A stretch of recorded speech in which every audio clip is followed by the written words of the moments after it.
Indian voter के पास right to elect है, वैसे ही राइट टू रिकॉल भी होना चाहिए। अगर देश का मतदाता अपने नेताओं को हायर कर सकता है तो वो नेताओं को फायर करने की शक्ति भी उसे मिलनी चाहिए। Right to recall is a mechanism that empowers the voters to de elect a नेता representative before the tenure ends if he fails to discharge his और हर ड्यूटी।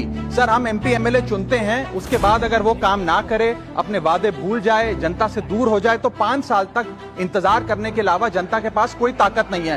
कोई इंटरिम प्रोविजन नहीं, कोई अकाउंटेबिलिटी नहीं, कोई परफॉर्मेंस रिव्यू नहीं, कोई corrective option नहीं। चुनाव से पहले नेता जनता के पीछे और चुनाव के बाद जनता नेता के पीछे।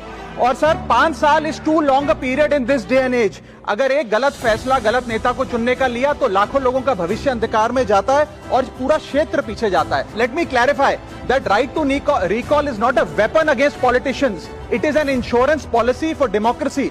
और भारत के संविधान में जब आप राष्ट्रपति को इंपीच कर सकते हैं टेन्योर के दौरान, उपराष्ट्रपति को हटाने का प्रावधान है, जजों को इंपीच करने के लिए प्रोसेस लेट डाउन है, यहां तक कि रूलिंग गवर्नमेंट के खिलाफ नो कॉन्फिडेंस मोशन लाकर आप सरकार बर्खास्त कर सकते हैं। तो एमपी एमएलए अगर आपका नॉन परफॉर्मिंग है तो उसको हटाने के लिए क्यों नहीं राइट टू रिकॉल मतदाता को देना चाहिए।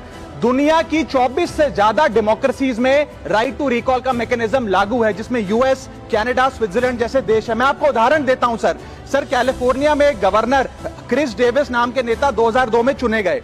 उनके कार्यकाल में मैसिव पावर कट हुए, एनर्जी क्राइसिस हुआ, बजट की मिसमैनेजमेंट और गन शूटिंग की वारदातें हुई। उसके चलते 1.3 मिलियन कंस्टिट्यूएंट्स ने एक पिटीशन साइन करके दी कि इन्हें रिकॉल किया जाए। वहां के चुनाव आयोग ने रिकॉल वोट कराया 7 अक्टूबर 2003 को और 55% मतदाताओं ने वोट किया कि इस नेता को बर्खास्त किया जाए, ग्रे डेविस को हटाया गया और आर्नल्ड श्वार्ज़नेगर को वहां पे गवर्नर बनाया गया। सर, मैं बता दूं कि हिंदुस्तान में भी इसका प्रेसिडेंट है। कर्नाटक, मध्य प्रदेश, महाराष्ट्र और राजस्थान में रिकॉल मैकेनिज्म ग्राम पंचायत के स्तर पे लागू है और ग्राम सभा के लोग मतदाता वोट करके उन्हें वापस बुला सकते हैं। सर, लेकिन इसका मिसयूज ना हो इसलिए हमें सेफगार्ड्स भी बनाने पड़ेंगे। एक थ्रेशोल्ड रखना चाहिए कि 35 से 40% मतदाता अगर साइन कर दें तभी राइट टू रिकॉल वोट करवाया जाए। नेता को 18 महीने के लिए परफॉर्मेंस पीरियड देना चाहिए, कूलिंग ऑफ पीरियड, जिसमें उसे ना हटाया जाए। स्पेसिफिक ग्राउंड्स फॉर रिमूवल होने चाहिए ताकि फ्रिवलेस ग्राउंड्स ना हो और रिकॉल कम से कम 50% वोटों के बाद हो। ऐसा होगा तो पार्टियां भी ऐसे लोगों को टिकटें देंगी जो परफॉर्मर्स हो, ना कि नॉन परफॉर्मिंग एसेट, और भारत की डेमोक्रेसी मैच्योर होगी, सिटीजन एम्पावरमेंट बढ़ेगा and recall will give the voter the power to fix